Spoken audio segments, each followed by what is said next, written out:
It is also bittersweet to watch knowing what the women were dealing with behind the scenes. He became a worse and worse person to work for.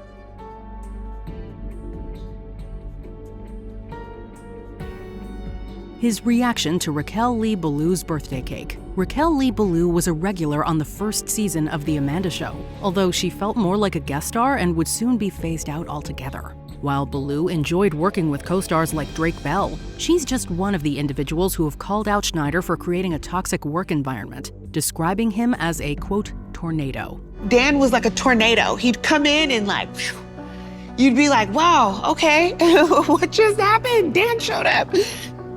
The set would not feel the same when he would leave because, you know, I think everybody was on their toes, scared. Schneider's yelling had everyone on their toes, but Ballou felt singled out when the crew got her a cake for her 13th birthday. What started as a joyous celebration quickly turned sour when Schneider caught wind of the cake, complaining about its size. Dan's really upset. Like, why'd you get her that cake?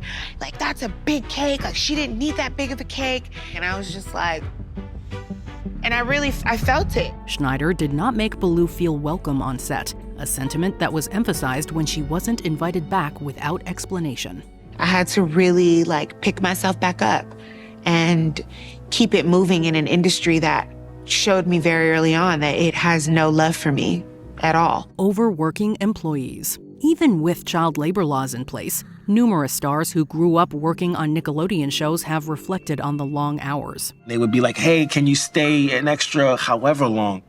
I guess, sure. You kind of look at your mom like, we're ignoring child labor laws again, do you know?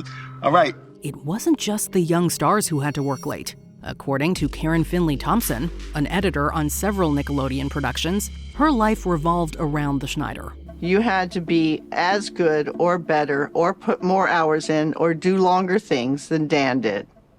And we all did it. Getting fired was the alternative if you weren't willing to comply with his demanding schedule, which could last from 8 a.m. to midnight. There wasn't even time for a meal or bathroom break, according to Thompson, who had to be taken to the hospital at one point. And as I'm leaving and curled over, I could hear someone say, how is the show going to get finished? And I just remember saying, I'll be right back. I'll be right back. Although Thompson regularly put work before her health, Schneider didn't make good on his promise to give her another job, favoring a man with fewer credentials, posting photos of underage actors' feet. Watching various Dan Schneider productions, fans have noticed an unusual fixation on feet. Schneider might not be the only creative figure with a foot fascination, but a few things separate him from Quentin Tarantino. What's that American expression? If the shoe fits, you must wear it. For starters, the feet highlighted in Schneider's work often belonged to underage actors. Secondly, it wasn't just in his shows. Zoe 101 star Alexa Nicholas recalls Schneider taking photos of cast members' feet, some of which he posted on social media. He was walking around with dollar bills. That's what I remember. And he was telling the kids, come, I'll take photos of your feet and give you $1. Like, it was like some funny, hoax, thing. And I remember my mom going, no. Schneider found it, quote, ridiculous when he was accused of having a foot fetish, saying, quote, kids find feet goofy and funny, and there was no effort to sexualize his young stars. Whatever Schneider's intent was, Nicholas's mother could tell this was unprofessional, forbidding her daughter from having her feet photographed. It was something that a child wouldn't necessarily pick up on. Right, you would have to be an of adult to understand that. Yeah. So it was like, oh, feet.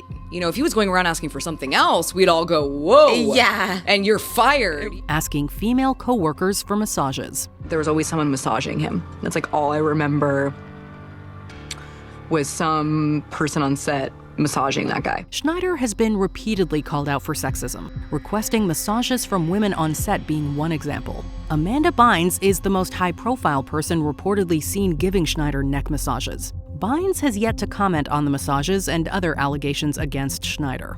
However, multiple female staffers have opened up about being pressured to massage their boss. She got a text from him saying, come and massage me on the set. And she said, my God, doesn't he know I'm doing 2 shows? I'm so busy. And I could see that she was distraught, but she went anyway. According to writer Jenny Kilgan, Schneider once offered to include one of her sketches on a show in exchange for a massage. While Schneider framed the proposition as a joke, Kilgan felt uncomfortable, but feared the consequences if she said no. Schneider has since expressed regret about the massages, among other things, although many have found his apologies to be too little, too late. Dan was asking for this incredibly inappropriate thing for almost 2 decades. He was asking people at work to touch him. Allegations of racism. I understood the magnitude of being the token Black girl, but I didn't realize how significant that was until years later. All that started with an almost half-black cast. As Schneider ascended the Nickelodeon ladder, though, most of his shows seemed to spotlight white actors. That's not to say there were no people of color, but performers like Raquel Lee Ballou and Giovanni Samuels sensed they were being tokenized. Some roles were also accused of perpetuating stereotypes, such as when Brian Hearn played a cookie dealer. And I was like, oh, the black kid gets the beat? Schneider has said that diversity is, quote, very important to him, taking pride in shows like Kenan and Kel. While Kenan Thompson didn't recall any negative experiences with Schneider, he doesn't remember him being on set that often, noting that Kenan and Kel had a different showrunner. Some got the impression that Schneider favored white performers, with black cast members getting sidelined. Dan had a nicer relationship with some of the other white kids. I didn't feel close to him at all. Contributing to Jeanette McCurdy's trauma, Jeanette McCurdy wasn't the first person to speak out against Schneider, but she has been among the most vocal with the publication of her memoir, I'm Glad My Mom Died. I have said everything that I want to say about that in the book. I hope people, you know what, I hope that anybody whose attention might be piqued by these headlines will consider reading the book, because I've said everything in as articulate and thoughtful of a way as I can manage. As you can tell from that title, Schneider wasn't the only one who made McCurdy's upbringing so traumatic. The Sam Puckett actress nonetheless felt victimized by Schneider, aka the creator. She can't say, I didn't like that, or she can't not have a sense of humor about it, and she can't not play with it because she has to. You have to be nice, because that's the only way that you're going to get through. In addition to being one of the women asked to give the creator massages, McCurdy recalls being coerced by him to drink alcohol while underage. Although some called McCurdy the creator's new favorite, she found him, quote, mean-spirited, controlling, and terrifying. McCurdy claims she was offered $300,000 not to discuss her Nickelodeon experiences, quote, specifically related to the creator. Needless to say, she rejected the hush money. Not doing it, not taking it. And then I do remember leaning against, I think I talk about this in the book, but I lean against my bed and I'm like, well, shoot, that could have put my nieces through college. Like, that was some good money. But I am ultimately proud of my decision there. Sexualizing underage actors. Honestly, a lot of the show's 90s and 2000s kids grew up on snuck-in innuendos.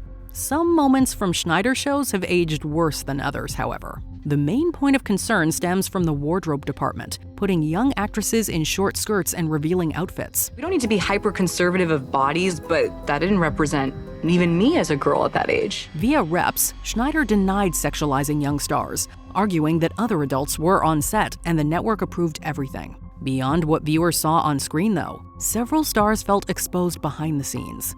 But he would regularly pick the skirts, and they were so short that I was required to wear biker shorts just underneath. in case. But the biker shorts were too long, so they had to cut them. Oh my gosh. Jeanette McCurdy remembers Schneider taking a photo of her in a bikini, while Alexa Nicholas says he regularly sat in on costume fittings despite not being required to be there. Although a curtain was drawn, knowing that Schneider was on the other side made for an uneasy experience.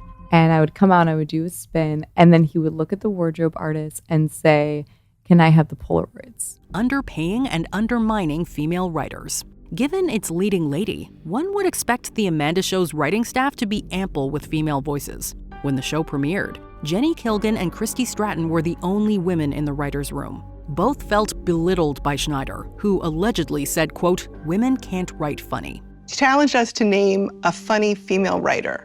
And he said this to the writers in the writer's room. What's worse, Kilgan and Stratton were required to split their salary while male writers were paid in full. Schneider claims that he wasn't responsible for finances, and splitting salaries wasn't uncommon for new writers. Kilgan argued this was against union rules, however, taking it up with the WGA. Can there be teams on this show? And they said no. Jenny told me this, and I was going like, wow, they were trying to pull a fast one. When Schneider found out, he allegedly threatened to get Kilgan blacklisted over the phone. While Stratton was supposedly fired, Kilgan quit and pursued legal action, settling for an unknown amount. But it had a lasting impact on my career. I mean, I knew that. I knew that this was the end of my career. So it had better be worth it. Like, it had better stop. And to learn that it didn't stop, that it was all for nothing. Temper tantrums and crude comments. In the wake of Schneider's exit from Nickelodeon, various co-writers came forward, saying he was, quote, prone to tantrums and angry emails. Dan would come down and yell and scream.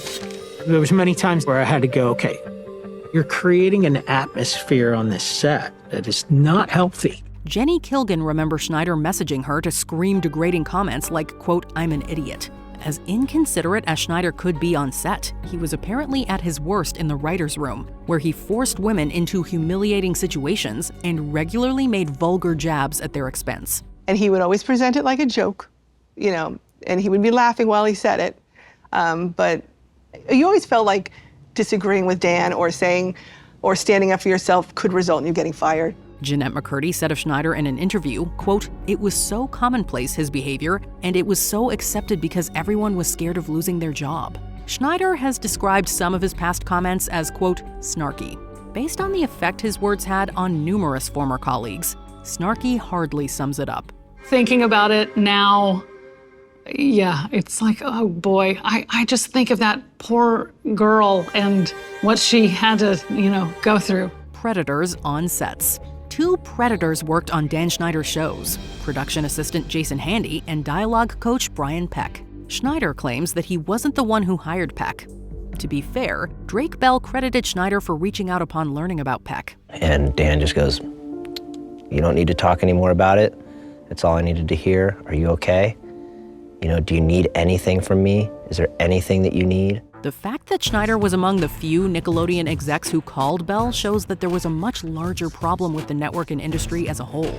That doesn't mean Schneider wasn't part of the issue. When you look at having multiple child predators who worked at Nickelodeon, it raises some confusing questions on who to hold accountable. His shows gained a reputation for hostile working conditions where people were afraid to speak their minds. Even if Schneider wasn't directly responsible for Handy and Peck's actions, he still contributed to an unsafe environment where predators could get away with heinous acts for so long. Dan's presence in the room could change the vibe of the room. Everybody would kind of just be like, okay, shut up. Has your opinion on Dan Schneider changed? Let us know in the comments. In my opinion, Dan Schneider is a creep. Full blown, my opinion, creep. Did you enjoy this video? Check out these other clips from WatchMojo, and be sure to subscribe and ring the bell to be notified about our latest videos.